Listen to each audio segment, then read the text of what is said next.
Кумтөр маселесинде өлкө кызыкчылыгын биринчи орунга койгон президенттин аракетин колдойм деген пикирин белгилүү тарыхчы, публицист Мурас фондусунун төрагасы Кыяз Молдокасымов билдирген.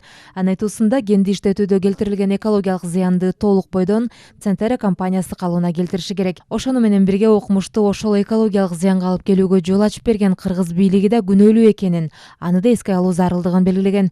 Эске салсак, үстүбүздөгү жылдын май айында Кумтөр кенине тышкы башкаруу киргизилген. Ага чейин кыргыз тарап Кумтөр алтын кенин иштеткен канадалык Центера компаниясын кенди иштетүүдө экологиялык зыянды төлөтүү боюнча соттон утуп алган. Кыргыз өкмөтүнүн Кумтөр кениндеги алтынды казып алуу иштерин үзгүлтүккө учуратпай иштетүү аракеттерине карабай субъективдүү тоскоолдуктар жаралып келүүдө. Биринчиси Лондондогу баалуу металлдар рыногунун катышуучулары ассоциациясы тарабынан Кара-Балта аффинаждоо заводун ишенимдүү жеткирүүчүлөр тизмесинен чыгарып койгон.